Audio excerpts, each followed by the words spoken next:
নমস্কার। আজকে কন্যা রাশির বিষয় নিয়ে কথা বলবো। থাম্বনেলের মধ্যে আমি লিখেছি খুব ইন্টারেস্টিং একটি কথা। সবাই বলছে কন্যা রাশির অনেক ভালো সময় এসে গেল। সবাই বলছে কন্যা রাশি তো এবার তো কন্যা রাশির কেল্লা ফতে, মানে চার দিক থেকে লাভ। সবাই বলছে কন্যা রাশির প্রচুর অর্থপ্রাপ্তির যোগ আসছে। এবার বলছে কন্যা রাশিকে আর পিছনে ফিরে তাকাতে হবে না। এবং এই কথাটা আজকেই বলছি না, প্রায় থেকে 4-5 মাস আগে থাকতেই বলছে। কিন্তু কন্যা রাশির মানুষ আপনি কি বলছেন যে ভাই সবাই তো বলছে ভালো সময় এসে গেল, ভালো সময় এসে গেল, খুব গোল্ডেন পিরিয়ড এসে গেছে, প্রচুর অর্থ, কিন্তু আমি তো কিছু দেখতেই পাচ্ছি না। সব কাজের মধ্যেই বাধা পড়ে যাচ্ছে, যেখানেই কিছু করতে যাচ্ছে সেখানেই বাধা হয়ে যাচ্ছে। তাহলে এরকম কেন হচ্ছে? নিশ্চয়ই এইটা কিন্তু আপনার জানার ইচ্ছা রয়েছে। আপনার মনের মধ্যেও এটা প্রশ্ন যে সবাই বলছে ভালো ভালো সময় এসছে, কিন্তু আমি তো কোনো ভালো সময় পাচ্ছি না। তাহলে এই প্রশ্নের উত্তর যদি আপনি জানতে চান যে এরকম কেন হচ্ছে, ধৈর্য সহকারে অনুষ্ঠানটি পুরো দেখতে হবে আপনাকে। এবং অনুষ্ঠানটি খুব ইন্টারেস্টিং অনুষ্ঠান হতে চলেছে। এবং অনুষ্ঠানটি কিন্তু একদম সনাতনী বৈদিক জ্যোতিষ এই বিষয়ে কি বলছে সেটাই নিয়েই কিন্তু আজকের অনুষ্ঠান। অবশ্যই আমরা অনুষ্ঠানের মধ্যে চলে আসবো। অনুষ্ঠানে আসার পূর্বে প্রত্যেকবার যে কথাটি বলে থাকি, আপনারা অবশ্যই আমার এই ছোট্ট চ্যানেলটিকে সাবস্ক্রাইব করে বেল আইকনটাকে অবশ্যই ক্লিক করে দেবেন, এটাই আপনাদের কাছে রিকোয়েস্ট। কন্যা রাশির মানুষ একদিকে পরিশ্রমী, একদিকে যথেষ্ট বুদ্ধিমান, একদিকে প্রচন্ড মিশুকে, এবং তার সঙ্গে সঙ্গে কন্যা রাশির মানুষরা কিন্তু কিছুটা ব্যবসায়িক মাইন্ডের মানুষ হয়ে থাকে। কন্যা রাশির মানুষরা কিন্তু সত্যিকারের খুব খুব মানে দুর্বলও নয়, আবার খুব যে সাহসী তাও নয়, একটা মিডিয়াম কোয়ালিটির লোক। অবশ্যই নিজের পরিশ্রম, নিজের বুদ্ধি, নিজের একাগ্রতার মাধ্যমে এরা জীবনে অনেক বড় সফলতা প্রাপ্তি করতে চায়। কন্যা রাশির মানুষরা কোনো কোনো সময় জ্যোতিষকে তো প্রচুর মানে, কন্যা রাশির মানুষরা কোনো কোনো সময় জ্যোতিষকে অতটা বেশি মানে না। কিন্তু আলটিমেটলি একটু বয়স হয়ে গেলে কন্যা রাশির দেখেছি বেশি জ্যোতিষকে এরা মানে। তবে একটু কম বয়সে কিন্তু একটা 50-50 ব্যাপার দেখতে পাওয়া যায়, যে কিছু লোক কন্যা রাশির জ্যোতিষকে মানে আর কিছু লোক মানে না। কিছু লোক মানে না, তারা একটু নিজস্ব বুদ্ধি দিয়ে ব্যাপারটাকে দেখতে যায়, কিন্তু ওই লাস্টে চলে আসে কিন্তু আবার মানতে শুরু করবে। যাই হোক, মানুক চাই না মানুক, কিন্তু আসলে যারা মানে তাদের মনের মধ্যে একটি প্রশ্ন তো রয়েছে, যে সবাই বলছে ভালো সময়, সবাই বলছে দুর্দান্ত সময়, তো সময় তো এলো না। আমি তো এখনো দিন গুনছি, আমি এখনো ভালো ফল পাচ্ছি না। সবাই বলছে তুই কন্যা রাশি কোটিপতি হয়ে যাবে, লটারি প্রাপ্তির যোগ তো কন্যা রাশির একদম লেগেই আছে। কিন্তু কোথায় লটারি প্রাপ্তি, কোথায় কোটিপতি? ঘর চালাবার জন্য আমার সামান্য পয়সাটুকুও হচ্ছে না। তাহলে এর রিজন কি? অ্যাস্ট্রোলজাররা কি মিথ্যে কথা বলছে? বিভিন্ন জ্যোতিষী বিভিন্ন আঙ্গিকে এই কথাটাই বলার চেষ্টা করছে যে কন্যা রাশির ভালো সময় এসছে। হয়তো তারা বিভিন্ন আঙ্গিকে বলছে, তাহলে তারা কি মিথ্যে কথা বলছে? তারা কি ঢপ মারছে? তারা কি কন্যা রাশির মানুষদেরকে বিভ্রান্ত করার চেষ্টা করছে? কন্যা রাশির মানুষদেরকে ঠকাবার চেষ্টা করছে? না, কখনোই নয়। তারা একদম ঠিক বলছে, 100% ঠিক বলছে। তাহলে কোথায় একটা মিসম্যাচ তো হচ্ছে, যে ওরাও ঠিক বলছে যে কন্যা রাশি প্রচুর লাভ পাবে, আর আমিও দেখছি আমার জীবনে কিছুই প্রাপ্তি করতে পারছি না। তাহলে কোথাও একটা হয়তো আমার কিছু বুঝতে অসুবিধা হচ্ছে। নয় ওরা মিথ্যে কথা বলছে, একটা তো একটা কিছু হবে না। ওরা মিথ্যে কথা বলছে না, ওরা সবাই ঠিক কথা বলছে, আপনারই বুঝতে অসুবিধা হচ্ছে। তাহলে এই বিষয়ে সনাতনী বৈদিক জ্যোতিষ কি বলছে আগে আপনাকে বুঝতে হবে। বলছে যে যে কোনো মানুষ ভালো ফল প্রাপ্তি করতে পারে তখনই যখন তার জন্মছকের মধ্যে ভালো ভালো গ্রহের প্লেসমেন্ট থাকবে। এবার মনে করা যাক আপনি কন্যা রাশির একজন মানুষ। আপনি যখন জন্মেছেন সেই জন্মের date of birth, time of birth, place of বার্থকে দিয়ে একটি জন্মছক তৈরি করা হয়। সেই জন্মছকের মধ্যে কিছু গ্রহ থাকে বিভিন্ন ঘরে ঘরে, এবং সেই গ্রহগুলোকে পড়তে পারে অ্যাস্ট্রোলজাররা, কারণ সেটা নিয়ে তারা পড়াশোনা করেছে। এই গ্রহগুলো ইন্ডিকেশন দেয় যে আপনার বাড়ি হবে কিনা, আপনার গাড়ি হবে কিনা, আপনার প্রচুর অর্থ হবে কিনা, আপনি ভালো জায়গায় চাকরি প্রাপ্তি করতে পারবেন কিনা, আপনার কত ভালো বিবাহিত জীবন কাটবে, এইসব ওই জন্মছকের গ্রহগুলোকে দেখে বলা যায়। এবার এখনকার আকাশের মধ্যেও কিন্তু গ্রহরা ঘুরছে, এবং এখনকার আকাশের গ্রহরা কিন্তু ওই জন্মছকের গ্রহগুলোকে বুস্ট আপ করে। তাহলে জন্মছকের মধ্যে গ্রহরা পারমিশন দেয়, মানে অমুক হবে, তমুক হবে, আপনি প্রচুর টাকা পাবেন, চাকরি প্রাপ্তি করতে পারবেন, পড়াশোনায় ভালো রেজাল্ট হবে, এটা জন্মছকের গ্রহরা বলছে। আর এখনকার গ্রহরা সেই গ্রহগুলোকে আরো শক্তিশালী করে দিয়ে, প্রভাব দিয়ে আরো শক্তিশালী করে দিয়ে সেই ফলটা এখনই প্রাপ্তি করাচ্ছে। এবং এই মুহূর্তে যদি আপনি পড়াশোনার স্টেজে থাকেন তাহলে পড়াশোনা ভালো রেজাল্ট পাবেন, এই মুহূর্তে যদি আপনি চাকরি খুঁজছেন তাহলে চাকরি ভালো প্রাপ্তি করতে পারবেন, কারণ এখনকার গ্রহরা ওই জন্মছকের গ্রহগুলোকে বুস্ট আপ করছে। আপনার জন্মছক বলছে কি আপনি ভালো মহিলার সঙ্গে বিয়ে করতে পারবেন, তাহলে এটা কখন করতে পারবেন? এখনকার গ্রহ যখন ওই জন্মছকের গ্রহটা যে আপনাকে ভালো বিবাহ করাবে তার উপরে প্রভাব ফেলবে, তখনই আপনার কিন্তু ভালো বিবাহ হয়ে যাবে। আবার আপনার জন্মছকের মধ্যে কিন্তু লেখা রয়েছে যে আপনার বিবাহিত জীবনে সমস্যা আসবে, তাহলে সমস্যা কি করে দেবে?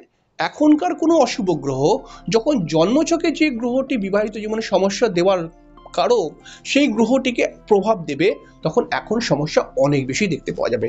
এটাই ফ্যাক্ট, এটাই নিয়ম, এইভাবেই কিন্তু জ্যোতিষীরাও জানে, এটাই হচ্ছে নিয়ম, এইভাবেই চলে।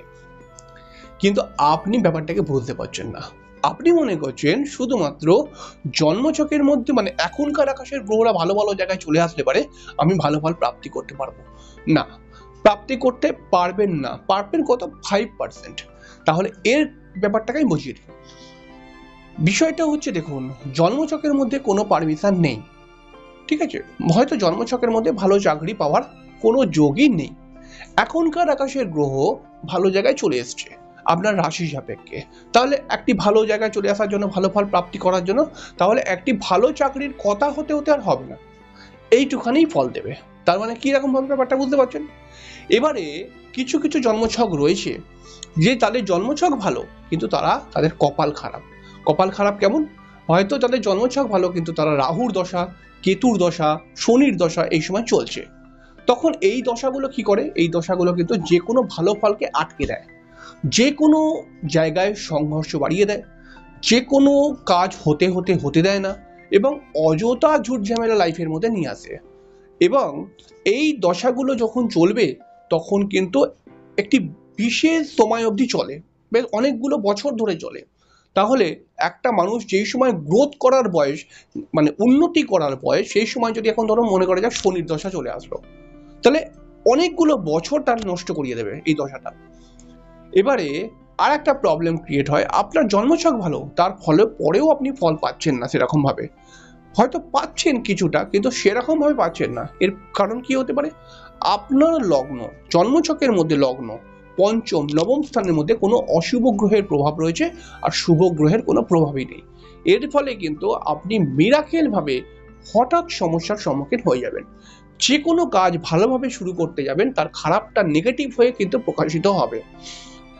লগ্ন পঞ্চম নবম এই তিনটি ঘর আমাদের উন্নতির জন্য খুব বড় ভূমিকা পালন করে, কারণ আমাদের উন্নতির পেছনে রয়েছে আমাদের পরিশ্রম, আমাদের খাটনি, আমাদের একাগ্রতা, আমাদের চিন্তা ভাবনা অবশ্যই রয়েছে, কিন্তু অবশ্যই তার সঙ্গে সঙ্গে আমাদের ভগবানের কতটা আশীর্বাদ রয়েছে, আমাদের উপরে গুরুর কতটা কৃপা রয়েছে, আমার উপরে আমার পূর্বপুরুষের কতটা কৃপা রয়েছে, এগুলো কিন্তু অনেক ভাইটাল।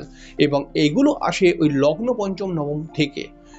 আশীর্বাদ, যে কোনো আশীর্বাদ ঢোকে আমার জীবনে, আর এই জায়গাগুলো যদি খারাপ হয়ে থাকে তাহলে জাম্প হয়ে গেছে, আশীর্বাদ আর আসতে পারছে না, তখন কিন্তু ভালো সময় এসে গেলেও আপনি দেখবেন ভালো ফল প্রাপ্তি করতে পারছেন না। এটা কেমন করে হয়? ধরুন একজন জ্যোতিষী বলছে ভালো সময় আসছে, সামনের মাস থেকে ভালো সময় আসছে, একটু প্রচুর টাকা লাভ হবে বা আপনি ভালো চাকরি পাবেন, ঠিক আছে?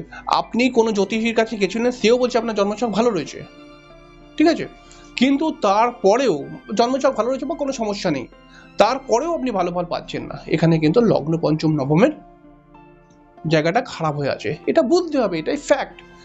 আর কিছু কিছু সময় দেখা যায়, ধরুন আপনার জন্মছকের মধ্যে খুব জটিল মাঙ্গলিক দোষ রয়েছে, জটিল কালসর্প দোষ রয়েছে, খুব জটিল বা কুটিল বীজ দোষ রয়েছে।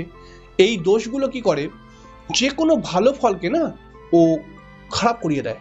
মানে মাঙ্গলিক দোষ, যেমন অনেকেই মনে করে মাঙ্গলিক দোষ আছে মানে বিবাহের সময় কাটাতে হবে।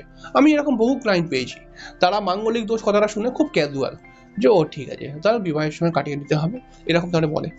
তো আপনি হয়তো জানেন না, মাঙ্গলিক দোষ যেদিনকে জন্ম নেয় সেই দিন থেকে প্রভাব দিতে শুরু করে দেয়। কালসর্পদোষ যেদিনকে জন্ম নেয় সেই দিন থেকে প্রভাব দিতে শুরু করে দেয়।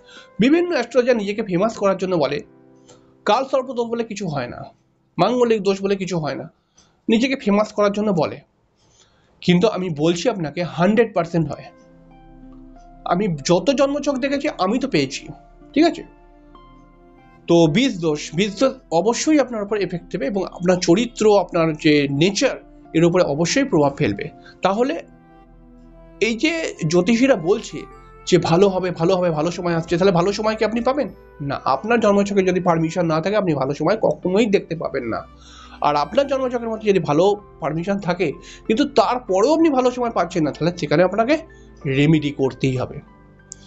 ভালো সময় পাওয়ার জন্য সনাতনী বৈদিক জ্যোতিষ কি বলছে যে নিজের জন্মছকের প্রতিকারটা আগে করে নাও, তাহলে পারে কিন্তু যেই গ্রহগুলো ভালো ফল দিতে পারে, মানে যেই গ্রহগুলো তোমাকে ভালো নেই বলে ভালো ফল দিতে পারছে না, সেই গ্রহগুলোকে ভালো করে নাও, তাহলে পারে কিন্তু তোমার উপরে ভালো ফলের একটা জায়গা তৈরি হয়ে যাবে।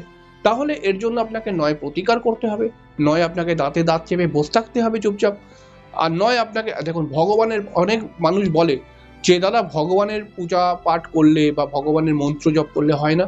আমি বলি কি 100% হয়। ভগবানের যদি কেউ মন্ত্র জপ করতে পারে 100% ফল লাভ করতে পারে। কিন্তু আমরা প্রতিনিয়ত এক বাস্তব কথা ভাববেন, আমরা সাধারণ মানুষরা আমরা নিজস্ব জীবনের মধ্যে অতি ব্যস্ত, সেইখান থেকে বার করে টোটাল কনসেন্ট্রেশন দিয়ে ভগবানের মন্ত্র পাঠ করাটা অনেকটাই টাফ হয়ে যায়। এটা সবাই পারে না, সবাই বলে তো আমি করবো, কিন্তু করে হয়তো সেরকমই করে। তাহলে নয় আপনার জন্মছকের প্রতিকার করান, আর নয় কিন্তু আপনাকে দাঁতে দাঁত চেপে বসে থাকতে হবে। কারণ সবাই যতই বলুক ভালো ফল আসছে ভালো ফল আসছে, আপনি ভালো ফলের দেখা পাবেন না এবং এটাকে মিলিয়ে নেবেন। তাহলে কেউ কি ভালো ফল পায় না? না পায়।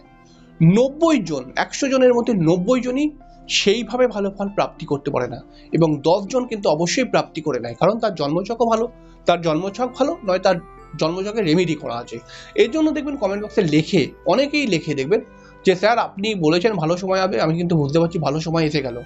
কেউ লিখে দেখবেন যে স্যার আপনি বলেছিলেন ভালো সময় আসছে, আমি কিন্তু একটা ভালো চাকরি পেয়েছি। অর্থাৎ ওই 100 জনের মধ্যে 90 জন কিন্তু বলবে যে আমি ভালো সময় দেখা পাইনি, আর 10 জন বলবে যে হ্যাঁ ভালো সময় পেয়ে গেছি। এবার এই বিষয় এটাই কিন্তু হয়, এটাই আমি আপনাকে একদম সনাতনী বৈদিক জ্যোতিষ যে বলছে এই কথাটা আমি বললাম। এবারে আপনার কি মতামত, আপনি কি ব্যাপারটাকে বোঝেন কিরকম ভাবে, অবশ্যই কমেন্টস করে জানাবেন। দেখুন ভালো ফল পাওয়ার জন্য নয় প্রতিকার করতে হবে, পরিষ্কার কথা, আর নয় ভগবান যদি আপনার উপর বিশাল খুশি হয়ে যায় তাহলে আপনি ভালো ফল প্রাপ্তি করে নিতে পারেন। ভগবানকে খুশি করতে একবার বলুন ওম নমঃ শিবায়, অবশ্যই কমেন্ট বক্সে লিখে জানাবেন। আর আপনার মূল্যবান বক্তব্য লিখতে কিন্তু ভুলবেন না। তো আজকে শেষ করছি, পরের দিন অবশ্যই চলে আসবো আর একটি নতুন অনুষ্ঠান নিয়ে। ততক্ষণের জন্য নমস্কার।